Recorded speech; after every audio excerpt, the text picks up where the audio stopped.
Hello and welcome back to the channel. On today's tutorial, I'm going to be sharing with you how I made this jumpsuit with a rose design. So if it's your first time viewing my channel, please hit on the subscribe button. Let's dive right into today's video.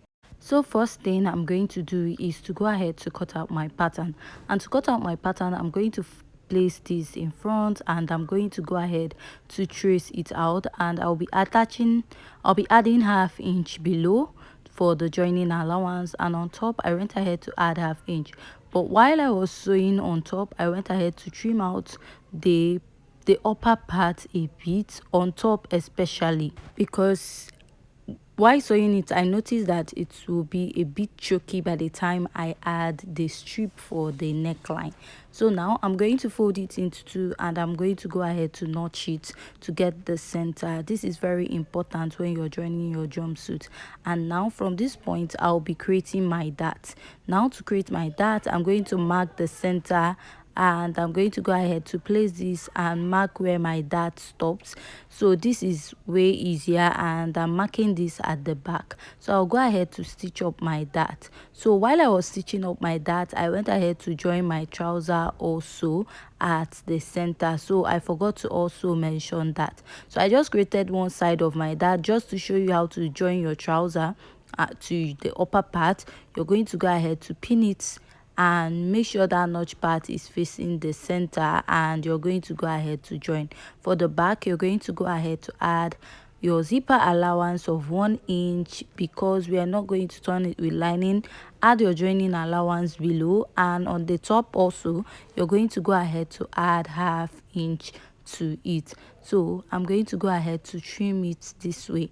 So now you want to get rid of the bulginess at the back of the dress, and you're going to mark ½ inch. So don't add ½ inch to the sides because you've already added your sewing allowance. So I'm going to notch the up and the zipper part so that I don't misplace my pattern. So now you're going to go ahead also to mark for your dart intake. So I'll flip it to the back of my dress, and from here I'll mark my zipper allowance, take it up, at this part I'll mark my nipple to nipple divided by 2, measure the dart intake I have here, and I'll mark it at this part. So I'll repeat the same process I did on this part, mark the zipper allowance, and I'll mark the dart intake also. So just like I said, repeat the same process on this side, and you're going to be sewing your dart also.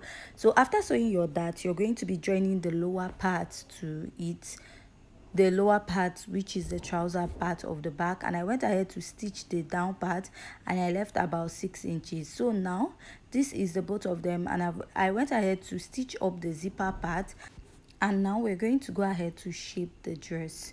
So now you want to go ahead to pin your pattern, your dress, sorry. After pinning it, you're going to go ahead to insert your measurement. So remember, after my chest line, to get your my bust point is 1 inch, and I'll be adding ½ inch because we added ½ inch at the upper part while cutting. So from that point, that's 1.5, I'll place my bust point, my under bust point, and my waistline. So we are using 16 inches. Remember, we took out 1 inch from the waist.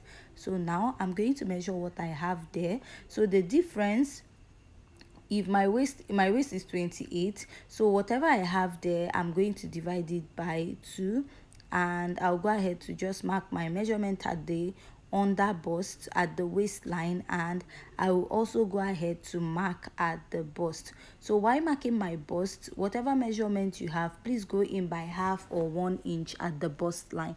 So the reason why you're doing this is so that your jumpsuit at the upper part will be fitted on your body and it will not be loose. So going down to the lower part, you're going to go ahead to mark ½ inch because we added 1 inch for sewing allowance for the trouser part, and we use ½ inch to stitch on top, and now you're going to use ½ inch to stitch the down part. So getting to the hip point, you're going to remember we added the 1 inch we took away from the waist down to the hip point. That is, our hip point now is 9 inches. Getting to that point, please go in, because the fabric I'm using is actually a stretchy fabric, and you don't want your trouser to have air or puffing out by the side. So go in on that part. After that, just go ahead and mark ½ inch.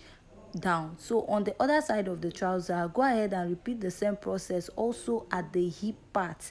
Go in by 1 or 1.5 inches just to make sure that that part is fitted. Don't actually use your hip measurement because you're using a stretchy fabric. So after joining, this is what I have, and remember we have a slit by the side. So I measured about 10 inches before folding my trouser. So now we are going to go ahead to shape this part. Now you can go ahead and shape it with 1/2 inch and slide a bit while you're reaching the tip. But now you can also place your measurements. That is if you want to use your actual measurement, but if you want the trouser to be a bit free, you can just use 1/2 inch and shape it all out. So now I've marked my tie or lap line. Remember when we were cutting out the trouser, we marked that point, and from that point I'm going to go ahead to mark out my waist to knee measurement, because you're going to be inserting the measurement. So the measurement we used is 18 divided by 2.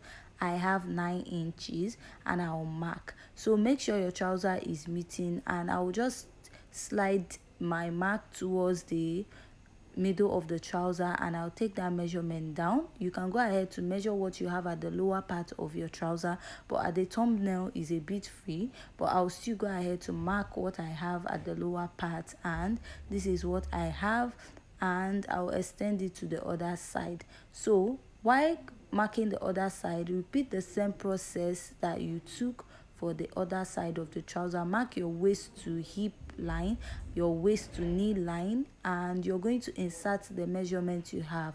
So while you're measuring that, in case you forget, you can go ahead and measure what you have on the other side, which you use in cutting out your trouser, and make sure that the sides of your trouser inside is meeting. Like this point I'm holding right now, it is meeting. So whatever excess you have, just push it to the other side. Insert your knee measurement divided by 2, and at the lower part, go ahead to insert the measurement you have down there. And now I'm going to go ahead to shape my trouser, and after shaping, this is what I have.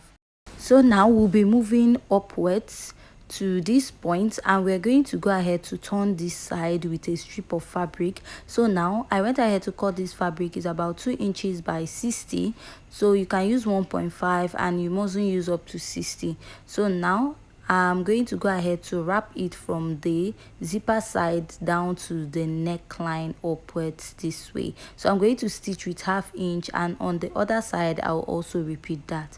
So I've gone ahead to stitch it down. So this is what I have. So remember, I went ahead to take out 1/2 inch on top on the neckline, just like I showed previously. So now you're going to fold it and sew with 1/2 inch, just like you're folding your bias, the same way you attach your bias. So on one side of on the rope side, you're going to fold it in this way and stitch with 1/2 inch. So you're going to continue doing that till you get to the body of the dress.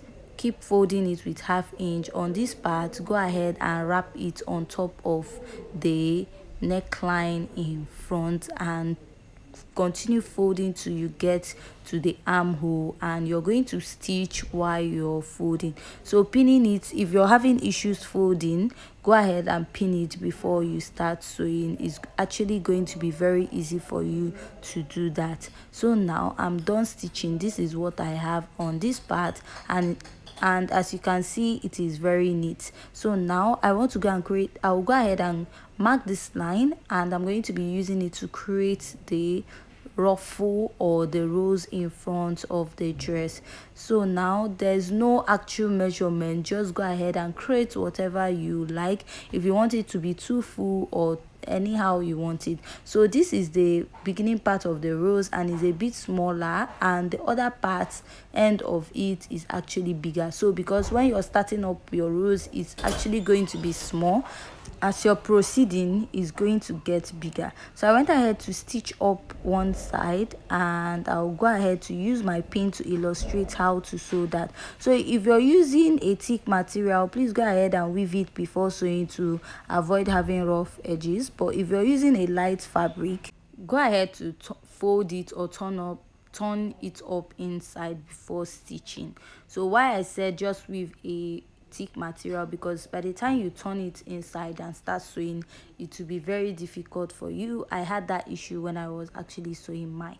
So go ahead and pleat and pin. So pleating it actually will give it that rose effect, but if you just sew it round direct, you might not have that rose effect when you're actually sewing it. So you're going to follow the line that you marked. So that's why I said the pattern, the circle has no pattern. Just do whatever that works for you on this part. So I'm going to keep doing that. So I'm just showing you how to do that, but pinning it and sewing might be difficult. But when you're sewing, just pleat sew, it will be easier that way. But if you pin before sewing, you might find it a bit difficult while sewing. So I'll go over to my sewing machine and I'll do that. So after I'm done sewing, this is my final result. If you find this tutorial very interesting and educative, please hit on the subscribe button. Don't forget to give this video a thumbs up, and see you in our next video. Thanks.